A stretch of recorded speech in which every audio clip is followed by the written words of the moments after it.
Selamat datang di channel Rumah Cerita. Kisah pemuda kaya yang sederhana episode 42. Apa kabar para sahabat? Admin mengucapkan terima kasih kepada para sahabat yang telah mendengarkan kisah ini. Dan seperti biasa admin juga berharap semoga para sahabat senantiasa sehat dan dilimpahkan rezekinya. Baik, kita kembali ke cerita. Pada episode 41 diceritakan, Andi pagi itu sedang mengantar Nuning ke ruangan Bu Francisca. Saat dalam perjalanan tersebut ternyata Pak Theo telah menelepon Ibu Francisca dan memberitahukan segala sesuatunya. Sedangkan petugas keamanan hanya bisa terbengong melihat bagaimana Pak Theo memperlakukan Andi yang hanya seorang cleaning service. Sementara Andi dan Nuning yang kini telah sampai di depan ruangan HRD. Andi segera mengetuk pintu HRD.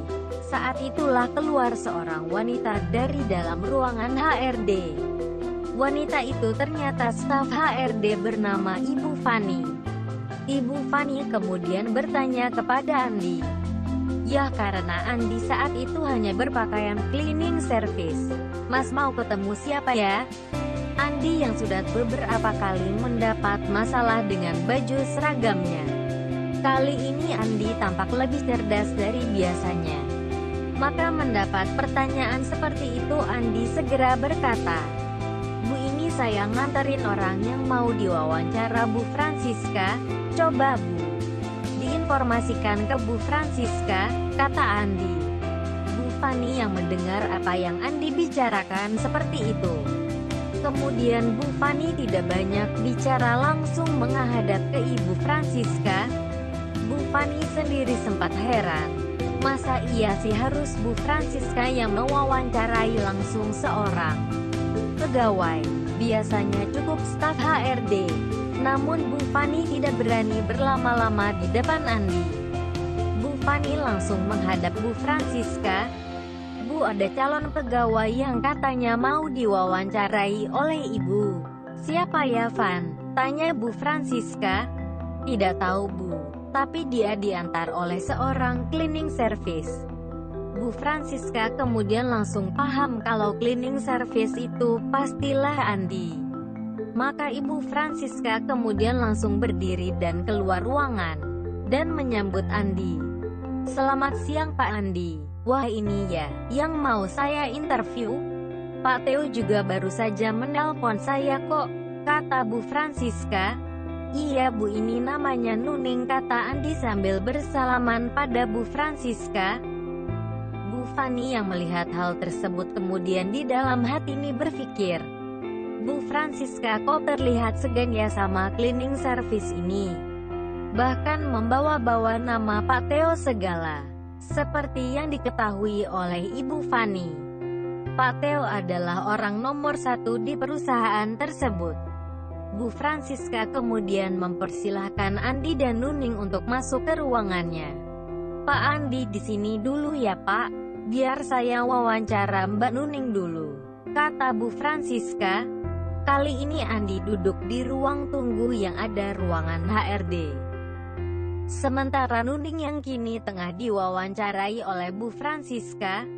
Nuning merasakan interview ini seperti orang ngobrol saja, dan tidak seperti interview pada umumnya. Hari itu juga Nuning langsung diterima bekerja dan ditempatkan di bagian administrasi marketing. Bagian ini adalah sebuah bagian yang menyiapkan dan menyediakan keperluan administratif untuk marketing atau sales. Pada bagian ini ada 5 orang. Dan sebagai pimpinan di bagian ini adalah Pak Brahmana atau yang biasa dipanggil Pak Bram. Hari itu juga langsung ditentukan gaji Nuning termasuk dengan beberapa tunjangan yang menjadi haknya Nuning. Wawancara itu tidak berlangsung lama, hanya kurang lebih 20 menit. Kini Nuning telah keluar dari ruangan Bu Francisca dan langsung duduk di samping Andi. Kini Bu Francisca terlihat mendatangi Andi dan berkata, Pak, interviewnya sudah dan besok Mbak Nuning sudah bisa mulai bekerja di admin marketing. Letaknya ada di lantai 3 gedung sebelah. Andi kemudian mengulurkan tangannya dan menjabat, "Bu Francisca." "Baik, Bu. Terima kasih ya Bu atas bantuannya. Kalau begitu Nuning biar pulang dan saya melanjutkan kembali bekerja saya." Andi kemudian berjalan dengan Nuning ke arah gerbang perusahaan. Andi kemudian menyetop sebuah taksi untuk Nuning. Beberapa saat kemudian taksi yang ditumpangi Nuning telah hilang dari pandangan. Kini Andi kembali masuk ke perusahaan. Andi kemudian menuju ke ruang cleaning service. Saat itu sudah menunjukkan pukul 10:30. Andi yang kini telah berada di ruangan cleaning service kemudian mengambil perlengkapan untuk bersih-bersih berupa alat mengepel dan sapu lantai. Andi kemudian pergi untuk melakukan pekerjaan rutinnya. Kali ini Andi bersih-bersih seorang diri, karena Firman mendapat tugas di tempat lain. Andi kini mendapatkan pekerjaan menyapu halaman luar di belakang gedung utama. Andi mendapatkan jatah menyapu di samping taman perusahaan.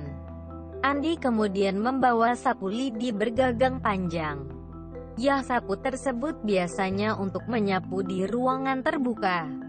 Kira-kira 30 menit Andi menyapu di samping taman, tiba-tiba salah seorang karyawan di perusahaan tersebut memanggil Andi. "Mas, kesini sebentar mas." "Iya Pak, ada apa ya Pak?" kata Andi sambil mendekat. "Mas, kalau saya minta tolong buat nyuci mobil saya, apakah bisa ya?" "Mas," kata staf tersebut, "ini saya mau ketemu relasi perusahaan. Tapi kok mobil saya malah kotor banget." Andi kemudian berkata, "Iya Pak, bisa. Sebentar ya Pak. Saya ambil perlengkapan buat nyuci mobil Bapak." Andi kemudian kembali ke ruang cleaning service untuk mengambil semprotan dan perlengkapan lain buat mencuci mobil. Tak berselang lama, kemudian Andi terlihat telah mencuci mobil tersebut. Pak Theo yang melihat Andi tengah asyik mencuci mobil hanya tersenyum dari kejauhan. Sementara Wawan yang saat itu lewat di dekat situ, Wawan kemudian mencoba menggoda Andi. "An sudah ganti profesi ya kamu hari ini? Mobilku juga dong An, cuci sampai bersih," kata Wawan sambil tertawa lebar. Mendengar hal itu Andi juga ikut tertawa lebar. "An, bagaimana tadi si Nuning?" kata Wawan. "Beres Wan, besok udah mulai bekerja." Mendengar itu Wawan kemudian mengacungkan jempolnya. "Kamu memang top An. Ya udah aku ke dalam dulu An." Wawan kemudian masuk ke perusahaan. Sementara Andi meneruskan pekerjaannya. Waktu terus berlalu. Jam berganti jam dan kini jam kerja telah usai. Andi dan Wawan telah kembali ke rumah. Malam itu semua penghuni kos rumah Andi telah berkumpul di ruang tamu. Mereka terlihat sedang menonton acara di televisi. Nuning malam itu sudah tampak lebih ceria. Tidak murung seperti kemarin. "Mas, terima kasih ya Mas, atas bantuan Mas Andi. Kalau gak ada Mas Andi paling aku minggu-minggu ini udah pulang kampung deh Mas," kata Nuning kepada Andi. Andi hanya tersenyum dan berkata, "Biasa aja Ning. Namanya berteman kan memang harus seperti itu. Saling membantu satu sama lain. Tapi Mas, aku heran loh Mas. Masa iya sih melamar kerja kok semudah itu? Kata teman-temanku interviewnya saja bisa 3x loh Mas. Yah itu kan kalau di tempat lain nih. Lagian perusahaan itu memang sedang butuh karyawan. Ya buat apa mempersulit seseorang yang mau kerja nih?" Wawan hanya tersenyum mendengarkan jawaban Andi tersebut. "Gajiku lumayan besar loh Mas. Nanti aku traktir deh kalau aku gajian," kata Nuning. "Asyik," kata Andi. "Traktir sate ya Ning. 2 porsi," kata Andi. "Sip Mas. Buat Mas Andi 10 porsi juga gak apa-apa. Hehehe." Malam itu teman-teman Nuning juga berkata sama Andi, "Mas, mau dong Mas kerja di tempat Mas Andi bekerja." Mendengar itu Andi cuma tersenyum dan berkata, Iya, nanti kalau kalian udah lulus kuliah ya. Ini kalau Nuning ini kan sifatnya urgent. Kalau tidak segera ditolong sangat berbahaya. Ning, kalau nanti suatu saat kamu tahu ada lowongan, kasih tahu teman-temanmu ya Ning, kata Andi pada Nuning. Iya pasti mas, jawab Nuning. Malam itu terlihat Nuning begitu bersemangat. Teman-temannya pun terlihat senang dengan keadaan Nuning yang telah kembali ceria. Kini malam telah berganti dengan pagi. Pagi itu Andi berpesan kepada Wawan untuk supaya Wawan berangkat bersama dengan Nuning dan mengantar Nuning ke bagian admin marketing. Wan, nanti kamu bareng Nuning ya Wan. Terus kamu anterin dia ke bagian admin marketing. Soalnya aku kan berangkatnya terlalu pagi Wan. Kasihan kan kalau Nuningnya terlalu lama menunggu di sana, kata Andi kepada Wawan. Wawan yang mendengar Andi berkata seperti itu hanya berkata, "Oke An, tenang saja. Nuning aman bersamaku." Hehehe. Pagi itu Andi berangkat jam setengah 7 seperti biasanya. Sementara Wawan jam setengah 8 biasanya baru berangkat. Wawan pagi itu berangkat dengan Nuning, sementara Andi yang telah berangkat lebih dulu. Pagi itu, jam 7, Andi telah sampai di tempat kerjanya. Pagi ini Andi boleh dibilang telat karena teman-temannya sesama cleaning service telah memulai kerjanya. Andi kemudian langsung menuju ruang cleaning service dan mengambil perlengkapan kerjanya. Pagi ini Andi mendapat tugas untuk mengepel di area lobi perusahaan. Pagi ini Andi satu tim dengan Firman. Mereka terlihat kompak menjadi satu tim dan kini terlihat tengah mengepel ruang lobi perusahaan.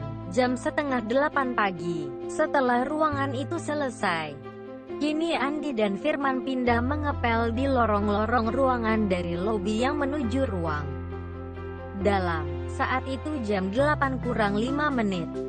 Pada saat Andi mengepel lantai, tiba-tiba Nuning lewat di tempat tersebut bersama dengan Wawan. "Lo mas, Andi ngepel di sini mas," kata Nuning. Mendengar kata-kata Nuning tersebut, Andi kemudian berkata, "Iya Ning, ini yang namanya kerja di bagian basah, mainan air mulu."